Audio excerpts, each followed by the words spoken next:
one of the producers of one of the best documentaries I've seen in a long time.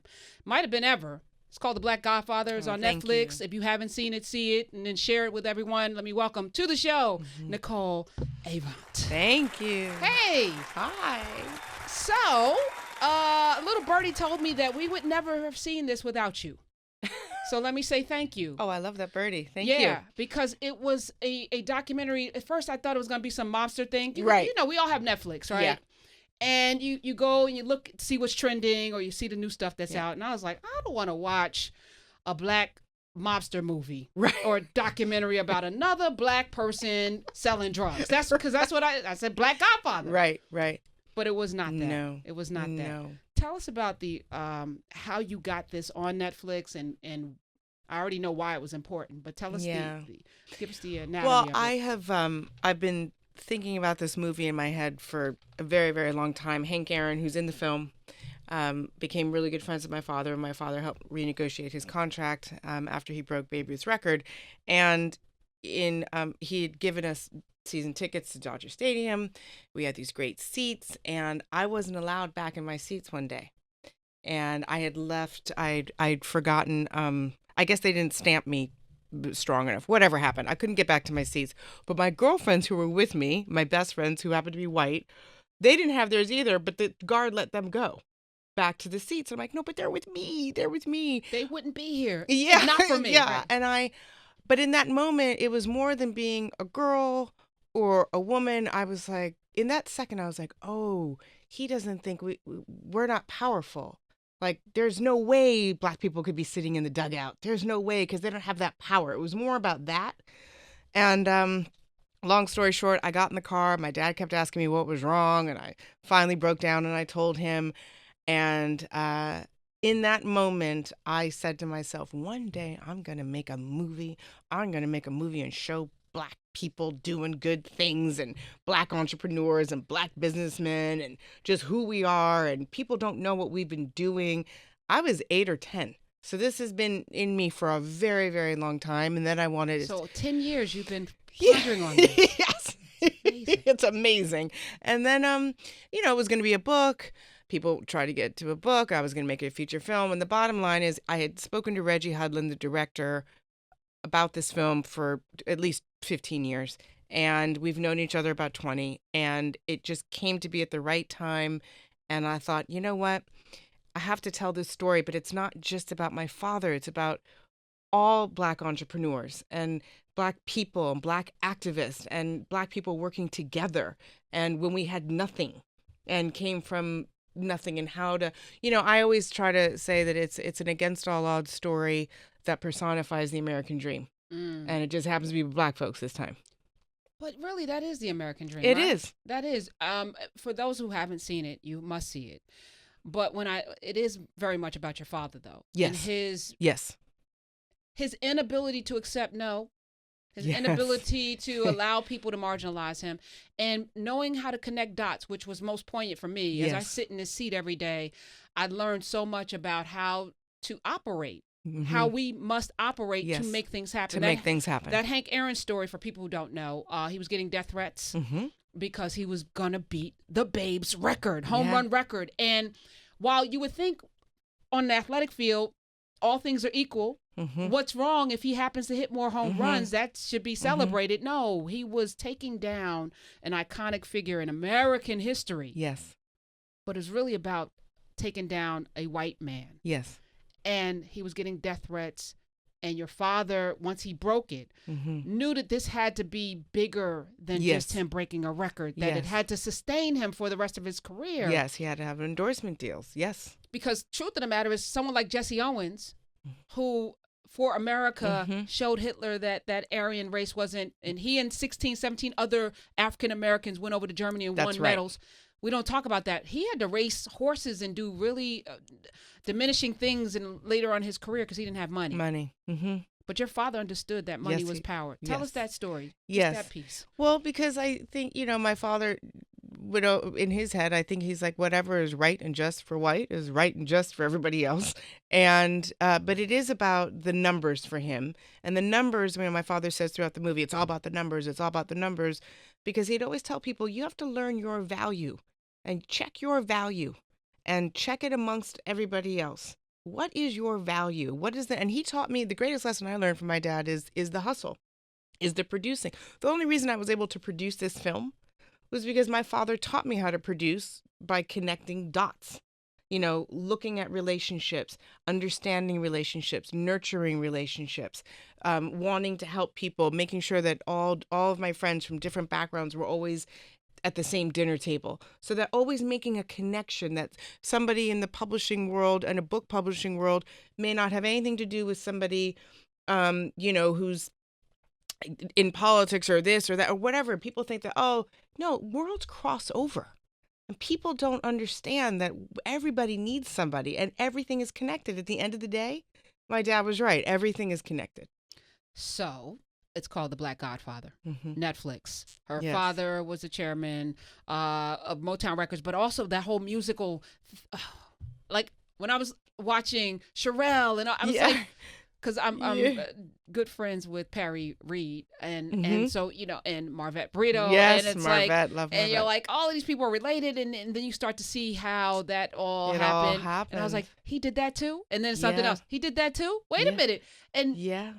there probably wouldn't be music Yeah. or power or Barack Obama without a Clarence Avant. No, for real. Yeah. I mean, he, God bless him. I mean, he was very fortunate to have been in the right place at the right time, and I had a mentor, Joe Glazer, and Joe really took him under his wings and taught him everything. Taught him about contracts, taught him how to read something, figure it out, know what to ask for. Joe made sure that my father walked into the same hotels that they did in Vegas when everyone had to stay at the Negro hotels. He made sure my dad was at the table. And so my dad just absorbed everything like a sponge and then took it and said, okay, now I know what to do with my life. And without Joe, I think, for me, the important part of the film is I don't think Joe Glazer knew how much he would change the history of Black music or Black people. I don't think Joe Glazer knew at the time he was mentoring my father, oh, he's going to change things in politics for Black people. He's going to change things in sports for Black people. But he took time. And I think that's what's missing now in life is people taking time for each other and teaching you how to do something and really real mentorship. Why do you think that is? Because I'm sitting in the same place where I'm saying to myself, I'm not here except for Hap Hairston or Michael Goodwin, people that took time to teach me the ropes of different things, and that was the pathway. Find your rabbi is what they would say, right? Yes. Are there no more rabbis? What? I think did they die everyone. out? I think people forgot somehow in the last 15, 20 years of the responsibility. I remember being at A&M Records, and I was at the Xerox machine making copies of something like all day. It felt like, because in those days, that's what you did. You didn't have a scanner. And I was copying. And this woman walked up and she gave me this book. And it was called Creative Visualization. Quincy Jones had given me the same book. And I had it in my, he's my godfather. I listened to everything, that Quincy says. I had it in my room, but for whatever reason, I didn't open it. And she gave me the same book. I thought, all right, there's a reason for this. So I start reading it, start teaching about your mind and your thoughts and your words and how it's all connected. And to be honest with you, I don't remember that woman's name. But she saw something in me and she said, I want you to read this and study this. She said, you're going to do good things in life. And then I maybe saw her once or twice after that, never saw her again. But people would just take time.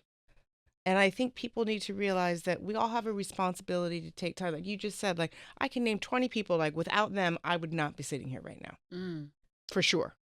We're talking with Nicole Avant. She also was the youngest ambassador, right? To the Bahamas, first woman as well. Yes. U.S. ambassador to the Bahamas. What does that job entail? What do you do? I know a lot of people think it's just dinner parties and stuff, which it's not. The ambassador is the highest diplomat you could be, and so when you're in a host country, you're making sure, obviously, if you already have a good relationship with that country, which we do with the Bahamas, thank God, but that you maintain the relationship.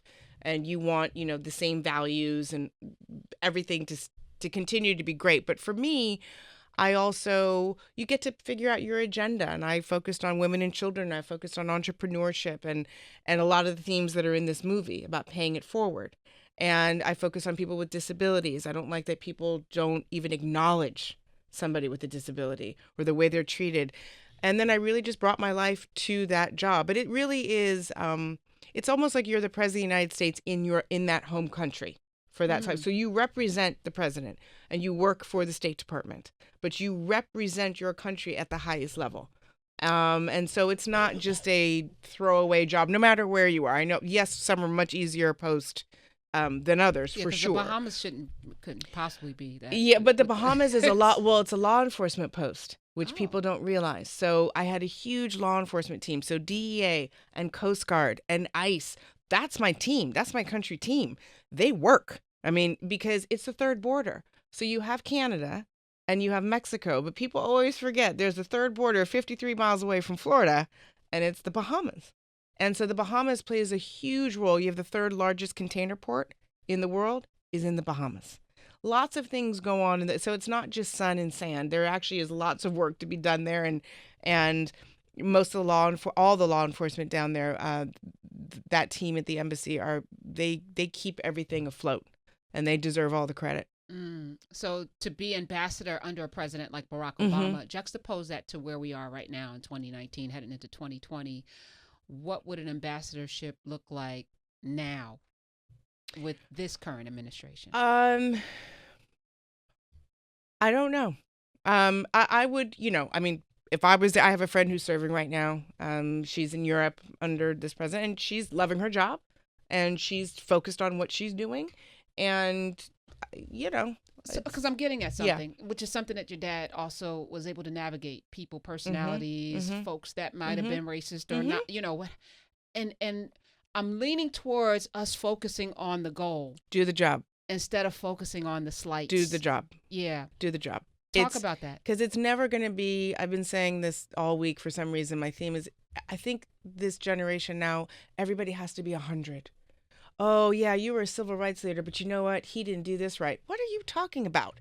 You're sitting where you are because this person almost lost his life for you, or did lose his life for you. When I made this film, I also not only wanted to celebrate my father, obviously, but I wanted to celebrate every single person who marched, who had attack dogs going after them, who had water hoses on them every day, who sat in churches and there would be bombs. It was for Ruby Bridges, trying to integrate schools. People don't realize the everyday terror, real terrorism, every day. It wasn't just once in a while. It was every day. So that you could be sitting here, I could be sitting here, everyone. And so it's never always perfect. Everybody's like, oh, but this, if you're this person or if you have this much power, you have to. No one is perfect anyway. And so Joe Glazer, by the way, my dad's mentor, was so tough and not, warm or affectionate or anything like that. Who cares? Well, my dad wasn't either. No, my dad is like, I mean, he would cuss you out. Not you. Yeah, and he did me too. But he rough. Rough, but you get so much from that sometimes. So you can't I think people look at the package so much as to what is inside the package. I used to do this thing with my students I used to teach, and I took it on purpose one day. I was trying to teach this lesson. I took 2 bags of Doritos, not opened, either of them, but one of them I kind of messed up on this outside, and I wrote some stuff on it. And I said, oh, you guys, which one do you want? Just pick one. And everyone picked the one with no smudge. Nothing. And I said, you know what's so funny? The bags aren't open. It's the same thing inside. So you have to be very careful of, oh, this person's supposed to be this. Oh, that person didn't smile at me the way I thought she would, or this person wasn't this. Everyone has a different personality. So I just think that, my dad's whole lesson to me all my life was, do your job, kid. You have to, wherever you are in your life, you need to do what is required of you to do. Whether you like your boss or not, whether you appreciate this person who's working for you, it doesn't matter. You need to be responsible for where you are. Because if you keep waiting for everyone to be perfect and everyone to show up the way you want them to, you're going to miss your whole life. Yeah. As I was watching, That was the thing too. Just persevere. He just Yes. kept Endure. going. Endurance. Yeah. How's he doing? He's doing great. He's going to be 89. Bless his soul. He's doing great. He's 89, so he's definitely slowed down and he's tired, but he loves. I'm so happy the movie came out when he could see it. Right. And he loved it, and it was emotional for him though. I think he knew what was going on, but I never showed him anything while we were filming. He Not waited any dailies, nothing. So I think to see and hear the love and the way that people described him, and he had never known this, really got to him. And I say it in the film also, and I told him, I said, Dad, you really have fulfilled your purpose. You're good. Like, whatever happens, I just want you to know you ran your race. You really ran your race, and you ran it like I couldn't do what you've done. It would take me 30 lifetimes, 100 lifetimes to do what you did in one lifetime. And impact so many people. And impact so many people. And I think that's what he just started to see happen. I think once he got one deal that worked and saw how many people it impacted, just like the Soul Train thing in the movie. Yes. It wasn't just Don Cornelius. It was, wait a minute, Don Cornelius has a show, and then black advertisers, but there were none. There were no black-owned ad agencies. Still not. I think there are two. But at that time, there was a black-owned ad agency, and then you have black products made by black people that needed an ad agency to then put it on television. So it all connects. So if there was no Don Cornelius and he had to go away, then lots of people would be hurt. So I think it's the movie is really generating this power of what happens when you pass the baton. What's really happening when you pass this baton? Like I said, there's lots of people that affected my father, like Ed Nofer. My dad was young, working at this law firm, and Emmett Till was murdered, and my dad lost his mind and acted a fool at work. And thank God Ed Nofer called him in, his boss, and he said, I'm not going to fire you, but you cannot do this anymore. You cannot act like this. You need to get it together. And also, then he said, my dad said, and he said, and if you want to affect change, Clarence, start thinking about how you're going to affect change. So he was the man who actually said, can you imagine if that man fired my father that day? I wouldn't be here. You would not be sitting here. I would not be sitting here. I don't think my dad would be alive, to be honest with you. I mean, he didn't have any education. Right. He had no family. He was kicked out of his family, which is why he ended up in New Jersey. And then my dad, we didn't put this in the film. It's in the book that I have for him. I was just going to ask you what was not in, what didn't make it. Come on, Nicole, tell us. There's so much. I think Reggie Hudlin said we have at least an hour of footage left that we didn't get a lot of interviews. So there could be a sequel. Yeah, there might be.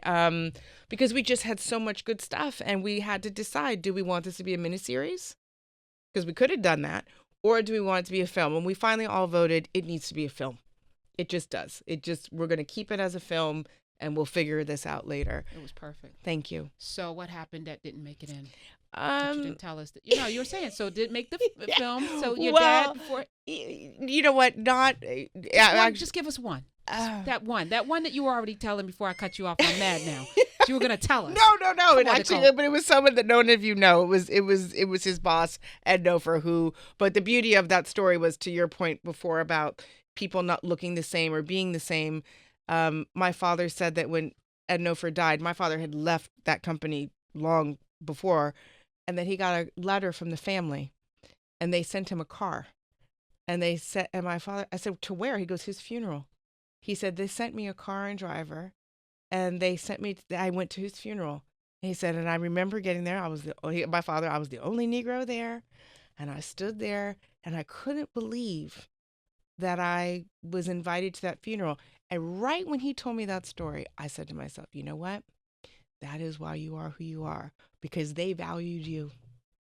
That man must have gone home and told his family something and changed something in him. Mm. And for that family to reach out to my father and do that, that gave my father, I think, the strength to then really say, I am somebody.